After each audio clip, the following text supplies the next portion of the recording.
mana Nasution? Saya Nasution. Tembak di situ, padahal dia bukan Pak Nasution.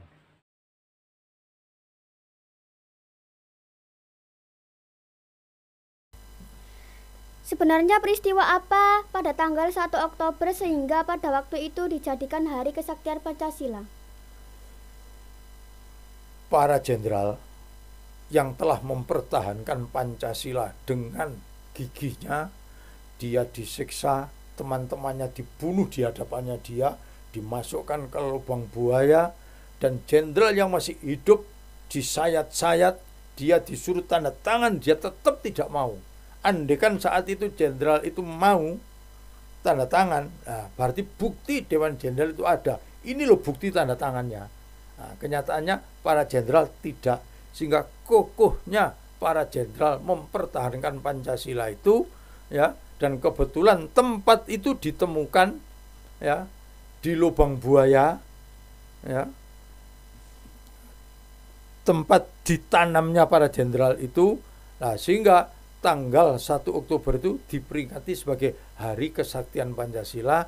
Bukan Pancasilanya yang sakti, tapi orang-orang atau masyarakat yang mendukung adanya Pancasila sebagai dasar dan ideologi negara, itulah yang kita sebut orang-orang yang sakti. Sehingga setiap tanggal 1 Oktober diperingati sebagai Hari Kesaktian Pancasila, dan tanggal 30 Septembernya kita peringati sebagai Hari Bergabung Nasional. Maka bendera dikibarkan setengah tiang. Di saat upacara bendera tanggal 1 Oktober, bendera sudah naik sehingga tidak ada pengibaran bendera. Nah, itulah ini peristiwa. Jadi yang melatar belakangi Hari Kesaktian Pancasila itu ya karena satu, para jenderal kokoh mempertahankan dasar negara Pancasila, dan masyarakat awam yang cinta terhadap NKRI, kemudian khususnya di lembaga negara TNI Angkatan Darat dan Kepolisian serta TNI Angkatan Laut, itulah yang mempertahankan negara Indonesia tetap menjadi dasarnya adalah Pancasila. Saya kira itu. Kan pernah ada Pak, PKI merampas 2 sarana komunikasi vital dan mereka membentuk Dewan Revolusi. Lalu mereka menyampaikannya kepada Dewan Jenderal. Terus apa yang terjadi setelah itu Pak? Sarana umum yang direbut memang 1 RRI, 2 telekomunikasi atau Telkom direbut oleh mereka. Nah, pada saat itu dia memberitakan kepada seluruh masyarakat Indonesia yang terjangkau oleh Radio Republik Indonesia bahwa adanya Dewan Revolusi. Nah, Dewan Revolusi itu sebenarnya dewan yang dibentuk oleh PKI. Sebenarnya ya Dewan Revolusi itulah yang mengadakan kudeta, bukan Dewan Jenderal. Nah, Dewan Jenderal ini dihasut. Nah, dengan adanya Dewan Jenderal, maka kami membentuk Dewan Revolusi. Nah, seakan-akan bahwa yang dipersalahkan Dewan Jenderal. Kemudian sehari kemudian Pak Harto memerintahkan kepada RPKAD, kalau dulu RPKAD Resimen Para Komando Angkatan Darat, kalau sekarang Kopassus yang pakai beret merah, disuruh merebut RRI dan Telkom, jangan sampai ada pertumpahan darah. Direbut dalam waktu singkat, dikuasai, baru Pak Karno mengumumkan tentang kejadian-kejadian sebenarnya. Itu Pak Harto yang mengumumkan. Setelah Pak Harto mengumumkan berita itu, Pak Harto menghadap Presiden di Istana Bogor.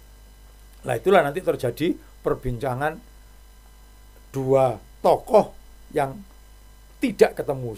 Seperti yang saya katakan bahwa Dewan Jenderal tidak ada. Dewan Revolusi itu yang membuat permasalahan. Ya, kemudian Pak Harto mengatakan TNI sudah komit terhadap negara. Pak Karno mengatakan TNI harus kembali ke posnya masing-masing. Ya, Pak Harto mengangkat dirinya sebagai pengganti Pak Yani. Pak Karno mengatakan TNI Angkatan Darat, komandonya saya. Nah, itu loh, jadi pertentangan. Itulah yang terjadi pada saat PKI merebut dan direbut kembali oleh TNI, ya, khususnya RPKAD. RPKAD itu di bawah komando Sarwo Edi Wibowo. Kan pernah ada Pak Soeharto dilantik menjadi menteri. Lalu apa yang terjadi setelah waktu itu? Sebenarnya sudah saya jawab di muka tadi. Ya, Pak Harto seingat saya tidak pernah dilantik menjadi menteri. Pak Harto itu di saat-saat acara biasa bila Pak Letnan Jenderal Ahmad Yani berhalangan, Mayor Jenderal Soeharto yang menggantikan sementara. Nah, kebetulan saat itu Pak Yani terbunuh mati, sehingga diambil alih pimpinan Angkatan Darat oleh Pak Harto. Nah, dan Pak Harto pada saat itu menjadi komandan Kostrat, Komando Strategi Angkatan Darat. Nah, karena dia seorang yang tertinggi, maka TNI Angkatan Darat di bawah kekuasaannya. Ya, namun Pak Karno, seperti yang saya katakan tadi, Pak Karno justru mengambil alih TNI Angkatan Darat dalam komando saya. Nah, sehingga silang pendapat antara Pak Karno dengan, jadi itu tadilah, sehingga Pak Harto belum, sepengetahuan saya, tidak pernah jadi menteri, yaitu tadi menggantikan kedudukan Pak Yani dan menjadi komandan Kostrat. Berarti Bapak Soeharto tidak pernah menjadi menteri, tapi hanya wakil saja. Bukan wakil, pada saat itu kan TNI Angkatan Darat itu wakil dari Kasat. Kasat itu Kepala Staf Angkatan Darat Pak Yani, wakilnya Pak Harto. Jadi wakil Wakasat, istilahnya wakil Kepala Kesatuan Angkatan Darat. Ya. Bukan wakil menteri. Tapi tidak tahu kalau istilah di lain itu begitu. Kalau di struktur TNI Angkatan Darat bukan menteri istilahnya. Lalu apa benar Pak, ada penyiksaan Dewan Jenderal sebelum mereka dibunuh? Ada yang langsung ditembak, ada yang langsung di bawah dan disiksa. Seperti contoh Pak Yani, begitu pintu digedor kan langsung ditembak. Ya, terus jenderal siapa itu? Kalau tidak salah Jenderal Donald Ishak Panjaitan itu diseret dulu dari rumah, baru dia ditembak. Nah, kalau menurut cerita film kan anaknya akhirnya kan berteriak, ya, aku lihat darah ayahnya. Jadi ya disiksa, ya dibunuh.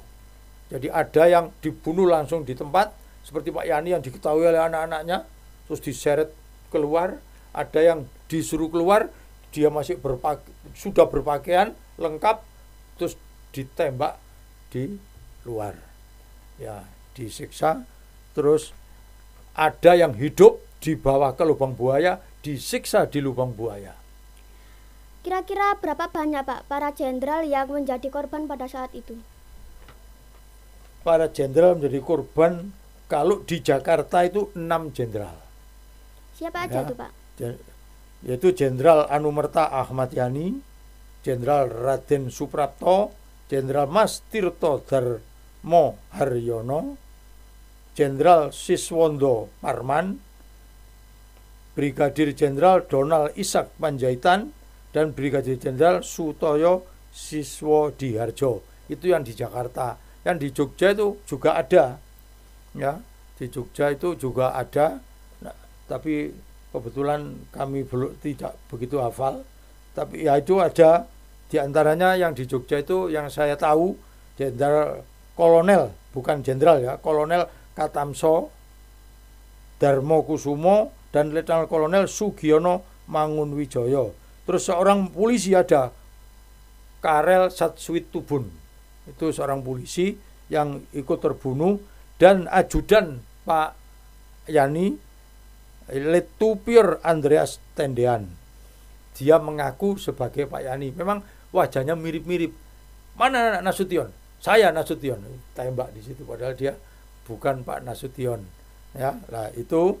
Dan ada polisi yang ditangkap, tapi dibawa ke lubang buaya, dibiarkan. Ya, jadi dia dibiarkan hidup. Ya. Kalau tidak salah namanya itu Sukitman. Dia tahu ada rame-rame di dekat rumah Pak Yanin atau Pak Nasution tuh ya. Dia bawa sepeda berpakaian polisi karena dia patroli.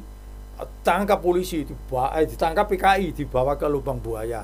Sampai di lubang buaya dibiarkan di ujung sana. Semua dibunuh, ditembak, dia jepiping di pojokan dia. Sampai selesai, akhirnya aman, dia keluar. Nah, dia itulah saksi hidup. Ya.